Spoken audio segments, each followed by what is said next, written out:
வணக்கம். நம்ம சேனலுக்கு தொடர்ந்து ஆதரவளித்துக் கொண்டிருக்கும் நல்ல உள்ளங்களுக்கு நன்றி.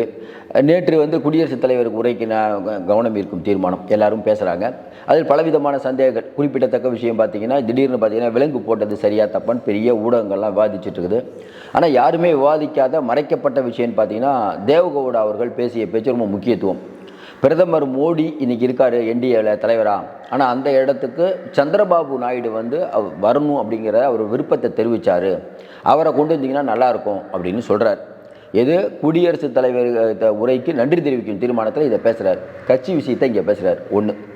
உடனே ஜேபி நட்டா அப்படிலாம் இல்லை, பிரதமர் மோடி தலைமையில் எல்லோரும் நல்லா தான் இருக்கும்ட்டார். மோடியும் அதை மறுக்கிறார். திடீர்னு தேவகவுடா என்ன சொல்கிறார், இல்லை பிரதமர் மோடி முதலமைச்சராகவும் இருந்திருக்காரு, பிஎம்மாகவும் இருந்திருக்காரு, அவர் உயர்ந்த தலைவர் தான் அப்படின்னு அந்த பேச்சு முடியுது. இதில் எழக்கூடிய சந்தேகங்கள், தேவகவுடா அவர்கள் இப்போது இதை பேச வேண்டிய காரணம் என்ன? 240 தான் உங்கள்கிட்ட இருக்குது, பின்னாடி கூட்டணி கட்சி தான் உங்களை தாங்கி நிற்குது. அப்படிப்பட்ட சூழ்நிலை எல்லாமே நீங்கள் வச்சுருக்கீங்க அப்படிங்கிறத தான் தேவகவுடா நாடாளுமன்றத்தில் சொல்கிறார். இப்போ நாடாளுமன்றத்தில் சொன்னால் வெளியில் எல்லாரும் பார்ப்பாங்கன்னு அவருக்கு தெரியும். ஒரு பொதுக்கூட்டத்தில் பேசுகிறத விட நாடாளுமன்றத்தில் பேசுவது எந்த விதமான விளைவுகளை ஏற்படுத்துங்கிறது முன்னாள் பிரதமரான தேவகவுடாவுக்கு தெரியாமலாம் பேசலை, தெரிஞ்சே பேசியிருக்கார். அதையும் தாண்டி நாயுடு அவர்களின் குரலாக இன்றைக்கி தேவகவுடா ஒழிச்சிருக்காருன்னு தான் நம்ம பார்க்குறோம்.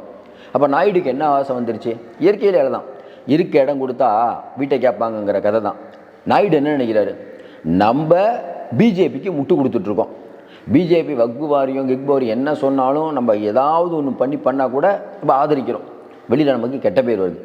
தேவையில்லாமல் பவன் கல்யாணம் கூட்டு வந்து உள்ளே விட்டுட்டு நமக்கு ரொம்ப குடைச்சல் கொடுக்குறாங்க.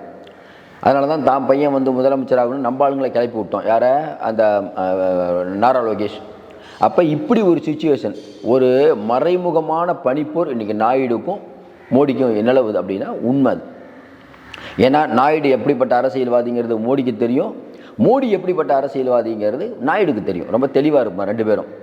நிதிஷ்குமாரும் மோடியும் தான் இப்போ ரெண்டு பேரும் இணைய வேண்டியது காரணத்தின் கட்டாயம். ஏன்னா எலெக்ஷன் வருது. நாயுடுக்கெலாம் ஒரு விஷயம் இல்லை. நாயுடு ஆதரவு விளக்குனா என்ன பண்ணிடுவார் மோடி? சொல்லிடுங்க கொஞ்சம். நாயுடு ஆதரவு விளக்கிட்டாருன்னு வச்சுக்கலாம், நாயுடு ஒத்துக்கி உள்ளே போட்டுற முடியுமா? மெஜாரிட்டியாக இருக்கார். ஒன்று கட்சியை உடைக்க முடியுமா? பிஜேபி உடைச்சு விட்ருவார் அவர் அந்த ஸ்டேட்டில். அந்தளவுக்கு இருக்கார், ரொம்ப வலிமையாக. அதனால் ஒன்றும் பண்ண முடியாது. அதனால் நாயுடு ரொம்ப அழகாக காய் நவுத்திட்டு இருக்காரு, மெதுவாக கை நவுத்துறாரு ரொம்ப. ஏன்னா ஏற்கனவே அவருக்கு தெரியும் என்ன பண்ணணும்னு. சொல்லிடுக்க வேணாம், ஏற்கனவே அனுபவமிக்கவர் தான். தான் மாமனார்கிட்டருந்து மாமனாரையே அகற்றிட்டு அந்த பதவிக்கு வந்த நாயுடு கிட்ட நீங்கள் என்ன எதிர்பார்க்க முடியும்? நீங்கள் மோடி அத்வானியை ஓரம் கட்டிட்டு வந்தீங்கன்னா சொந்த மாமனாரையே ஓரம் கட்டிட்டு வர இவர்கிட்ட நீங்கள் என்ன பண்ண முடியும்? அதனால் நாயுடு ரொம்ப தெளிவாக ப்ளே பண்ணுறாரு. அதுவும் குறிப்பாக தேவகவுடா இதை பேசியதான் சுவாரஸ்யம். இதை வேறு நாயுடு கட்சிக்காரங்க பேசியிருந்தா கூட அது மற்ற இருக்கக்கூடிய தலைவரை பேச வச்சது. அதை வெகுஜன மீடியாவில் வரத்துக்காக நாடாளுமன்றத்தில் பேசுகிறாரு. நாடாளுமன்றத்தில் பேசியதை வெகுஜன ஊடகத்தில் வரக்கூடாதுங்கிறதுக்காக பிஜேபி பெரிய பாடுபட்டு, இன்றைக்கி பாருங்கள் எந்த ஊடகத்தில் அது வந்திருக்காது. நமக்கு தெரிஞ்ச இந்தியன் எக்ஸ்பிரஸில் மட்டும்தான் ரிப்போர்ட் ஆகிருக்குன்னு நினைக்கிறோம். இந்துஸ்தான் டைம்ஸ்லேயோ இந்தியா டுடேயில் கூட ரிப்போர்ட் ஆகலை. பெரும்பாலான வட இந்திய சேனல் எதுவுமே இது எடுக்கலை. என்ன எடுக்கிறாங்க? கைவிலங்கு போட்டது சரியா தப்பா, மோடி என்ன பண்ண போகிறாரு, இதற்கு முன்னால் கைவிலங்கு எப்பப்பெல்லாம் போட்டிருக்காங்க, ஒரே இடத்துல உட்காந்தா எவ்வளோ நேரம் அந்த அந்த ஃப்ளைட்டுக்கு எவ்வளோ செலவாச்சு, அமெரிக்கா இதுக்கு மேலே அடுத்து எப்போ நம்ம ஃப்ளைட் அனுப்புவோம், கொலம்பியாவுக்கு எப்படி அனுப்பிச்சு, நமக்கு எப்படி அனுப்பிச்சு, நம்ம பண்ணது சரியாக, விவாதங்கள் முழுக்க பாருங்கள் அதை சுற்றியே நகரும். தேவகவுடா பேசியதை வசதியாக பிஜேபிக்கு ஆதரவான ஊடகங்கள் மறைத்து விட்டது. ஏன்னா ஏற்கனவே சொல்கிற மாதிரி பிஜேபிங்கிறது ஒரு எஃகு கோட்டை இல்லை, அது மண் கோட்டை. அங்கே பல பிரச்சனை இருக்குது. எந்த கட்சி இப்போ ஏன்னா நீங்கள் மெஜாரிட்டியாக இருந்தீங்கன்னா பிரச்சனை இல்லை. ஆனால் நீங்கள் இன்றைக்கி இருக்கக்கூடிய அரசுங்கிறது எல்லாருக்கும் முட்டு கொடுக்கக்கூடிய அரசு. அப்போ முட்டு கொடுக்கக்கூடிய அரசு ஏதாவது ஒரு பிரச்சனை நடந்தால் வெளியிலேருந்து நீங்கள் ஆதரவு வாங்கணும். வெளியிலேருந்து யார்கிட்ட ஆதரவு வாங்குவீங்க? அப்போ ஆதரவு வாங்கினாலும் உடனே அவங்க கொடுத்துருவாங்களா? அவங்க ஆதரவு கண்டிஷன் நிறையா போடுவாங்க. ஒன்று வேணாம், நீங்கள் சரத்பவார் அவங்க கட்சியில் இருக்க 8 எம்பிக்கள் உங்கள்கிட்ட வரணுங்கிறாங்க. என்ன டிமாண்டு? மத்திய அமைச்சர் கேட்குறாங்க, ஒன்றிய அமைச்சர் கேட்குறாங்க. உங்களால் கொடுக்க முடியுமா? ஏற்கனவே அந்த கோட்டாலாம் நாயுடுக்கும் நிதிஷ்க்கும் கொடுத்துட்டீங்க. அது ஒரு சிக்கல் உங்களுக்கு இருக்குது. அப்போ உங்கள் கட்சியிலேயே இப்போ சிக்கல் வந்துடும். ஏன்னா உங்கள் கட்சியில் இருக்கக்கூடிய எண்ணிக்கையை நீங்கள் குறைக்கணும். அது அவங்க ஒத்துக்க மாட்டாங்க பிஜேபியில். பிஜேபிக்கான அதிகாரம் குறைக்கப்படும். இப்போவே என்ன சொல்கிறாங்க, மோடி இருக்காருப்பா ஆனால் ஒன்றும் பண்ண முடியல. ஏன்? வக்பு வாரிய மசோதா பார்த்தீங்களா, கூட்டுக்குழுக்கு போயிடுச்சு. அது பெரிய ரணகலம் ஆயிடுச்சு. ஒரே நாடு ஒரே தேர்தல் நிறைவேற்ற முடியுமா? நிறைவேற்ற முடியல. அப்புறம் பொது சிவில் சட்டம் சொல்லிக்கிட்டே இருந்தாங்க, ஒன்றும் பண்ண முடியல. அப்போ மோடி அவர் நினச்சதை பண்ண முடியல. இன்னும் குறிப்பாக பார்த்தீங்கன்னா இப்போ என்டிஏயில் இருக்கக்கூடிய கட்சிகளே அவ்வளோ திருப்தியாக இல்லை. ராம்மோகன் ராவ் நாயுடு கட்சியில் இருக்கக்கூடியவர் பாராளுமன்றத்திலே சொல்கிறார், வக்பு வாரியத்தை நம்ம கூட்டுக்குழுக்கு அனுப்பலான்னு சொன்னதே அவர் தான். அப்போ நிதிஷ் கட்சி ஏற்கனவே சொல்லிட்டாங்க, நாங்கள் அதெல்லாம் ஒத்துக்க மாட்டோம்னு சொல்லிட்டாங்க. இதை விட நாயுடு ஏற்கனவே சொல்லிட்டார், இஸ்லாமியர்களுடைய ஓட்டெலாம் எங்களுக்கு தேவைப்பா, இஸ்லாமியர்களுடையெல்லாம் எங்களுக்கெல்லாம் இது பண்ண பிரச்சனைலாம் பண்ணாதீங்கன்னு ஏற்கனவே சொல்லிட்டார். அப்போ தேவகவுடா அவர்கள் நேற்று பேசிய நாடாளுமன்றத்தில் பேசிய விஷயம், அதுவும் குறிப்பாக நமக்கு என்ன கஷ்டம்னா, குடியரசுத் தலைவர் உரைவுக்கு நன்றி தெரிவிக்கும் தீர்மானத்தில் குடியரசுத் தலைவரில் நீங்கள் என்ன பண்ணியிருக்காங்க, ஏதாவது பண்ணணுமா, நீங்கள் என்ன அதை ஐடியா கொடுக்க போகிறீங்கிற பேச்சு நடக்கக்கூடிய விஷயத்தில் மோடி அவர்களை அந்த இடத்தை விட்டு அப்புறப்படுத்தி விட்டு நாயுடுவை கொண்டு வரணும், இதை நாயுடு விருப்பப்படுறாரு அப்படின்னு சொல்கிறாரு. இதுலேருந்து ஒன்று தெரியுது, நல்லா யோசனை பாருங்கள். முதல்ல பார்த்தீங்கன்னா மோடி வந்த பிறகு 2 ஃபஸ்ட்டு வரும்போது, 2வது டைம் வரும்போதெல்லாம் நாடாளுமன்ற எம்பிக்களுடைய கூட்டம் நடக்கும், அதில் மோடி தேர்ந்தெடுக்கப்படுவார். இந்த தடவை அந்த மாதிரி கூட்டமே நடக்கலை. பார்த்தீங்கன்னா இந்தியா கூட்டம் நடக்கலை. ஏன்னா மோடிக்கு தெரியும் பிரச்சனை ஆயிரும், ஏகப்பட்ட வேலைகள் நடந்துட்டு இருக்குது, உள்ள யாராவது போர்க்குடி தூக்குனா சிக்கலாக போயிடும். டக்குன்னு வந்தார், முடிச்சுட்டு போயிட்டார். அப்போ நாயுடுவோட ஒரு அக்ரிமெண்ட்டு, நிதிஷோட அக்ரிமெண்ட்டு. இப்போ நாயுடுவோட அக்ரிமெண்ட்டில் நாயுடு என்ன நினைக்கிறாரு, ரைட்டு பண்ணி எல்லாம் நான் ஓகே, எனக்கு ஏதாவது ஒரு பதவி கொடுங்க, பெருசாக ஏதோ எதிர்பார்க்குறாரு நினைக்கிறேன். அதை நான் மோடியால் இப்போ பண்ண முடியல, அதனால் சிக்கல் போயிட்டுருக்குது. இந்த சிக்கலை நாயுடு எழுப்பாமல் தேவகவுடா எழுப்புறது இன்னும் சிக்கல். தேவகவுடாட்ட 2 தான் இருக்குது. நீங்கள் நினைக்கலாம் 2 எம்பி என்ன பண்ணிடுவார். நான் கேட்குறோம், ஒரு சென்ட்ரல் கவர்மெண்ட்டில் 2 எம்பி இருக்கக்கூடியவங்களுக்கு கனரக தொழில்துறை அமைச்சராக கொடுத்துருக்கீங்க. எதற்காக? 2 எம்பி இன்றைக்கி ரொம்ப முக்கியம் உங்களுக்கு. இன்றைக்கி இருக்கக்கூடிய பிஜேபியோட நிலவரம் தான். ஒரு பக்கம் இந்தியர்களுக்கு எதிரான இதில் கைவிலங்கு போட்டாங்கன்னு மோடியோட இமேஜ் கொஞ்சம் கொஞ்சமாக அமுங்குது. வெளியில் பார்க்கக்கூடியவங்க என்ன நினைப்பாங்க.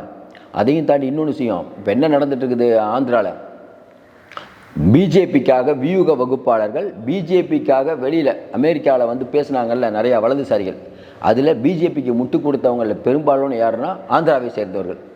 இப்போ அந்த ஆந்திராவை சேர்ந்தவர்களுக்கு ஒரு பதப்பதைக்கு, ஏன்னா அவங்களே திருப்பி அனுப்புகிறாங்க. அப்போ அவர்கள் நாயுடு பக்கம் குறை சொல்கிறாங்க, என்னங்க நீங்கள் தானே முட்டு கொடுத்துட்ருக்கீங்க பாருங்கள், ஒரு விஷயம் கூட கண்டிக்கவே இல்லை. இது வழக்கமான நடைமுறை தான் ஜெய்சங்கர் சொல்கிறாரு. அப்போ வெளிநாட்டில் இருக்கக்கூடிய பெரும்பாலான ஆந்திரா மக்களுக்கு இது ஒரு சிக்கல். குஜராத் மக்கள் ஏற்கனவே அனுப்பிட்டாங்க, குஜராத் அனுப்பிட்டாங்க, பஞ்சாப் அனுப்பிட்டாங்க. நிறைய பேர் வந்தது குஜராத் பஞ்சாப்லேருந்து தான். இந்த நாடு வேணாம், இந்த நாடு வாழ தகுதி இல்லாத நாடுன்னு சொல்லி போனவங்க. அப்போ ஆந்திராவில் இருக்கக்கூடிய மக்களை, அதாவது நிறையா பெரும்பாலும் வராங்க இங்கே. அப்போ அவர்களுக்கு இயற்கையிலே ஒரு கோபம், என்னங்க நாயுடுலாம் இருக்கார், கொஞ்சம் கூட கண்டிக்கலை. இப்போ நாயுடு என்ன பண்ணுவார், விலங்கு போட்டது தப்பும் பாரா, தப்பு இல்லைம் பாரா.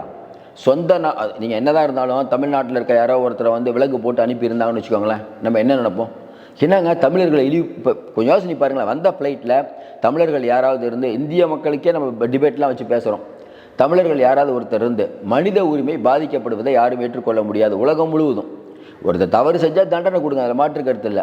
டக்குன்னு நீங்கள் என்ன பண்ணுறீங்க, உடனே ஃப்ளைட் எடுத்து அனுப்புறீங்க, ரைட்டு, எதுக்கு கைவிலங்கு போட்டு அனுப்புறீங்க, நடுவில் என்ன ஓடவா போகிறாரு.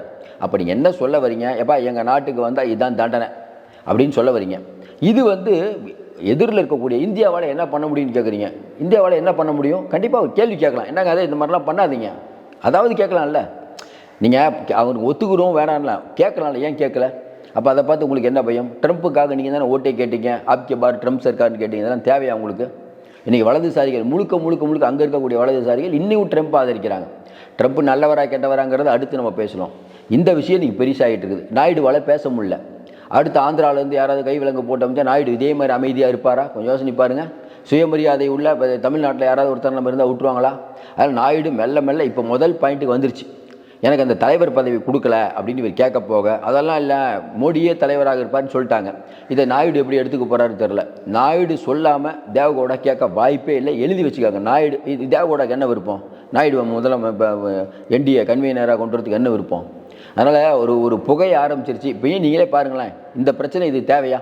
அப்போ தேவகவுடா நாயுடுவை நீங்கள் என்டிஏ தலைவராகணும்னு சொல்கிறாருன்னா, நாடாளுமன்றத்தில் சொல்கிறாருன்னா என்ன விஷயம், பிரச்சனை ஆரம்பித்து விட்டது. நீங்கள் எழுதி வச்சுக்கோங்க. ரொம்ப நாள் ஓடும் நாம் நினைக்கிறேன், ஒரு 2.5 வருஷம் ஓடும்னு நினைக்கிறேன். அதுக்கப்புறம் பிரச்சனை, இப்போயே பிரச்சனை தான். ஒவ்வொரு தடவையும் இந்த மாதிரி பிரச்சனை வரும், ஓட்டும். இவங்க நினைக்கிற மாதிரி எல்லாத்தையும் செயல்படுத்தி விட முடியாது.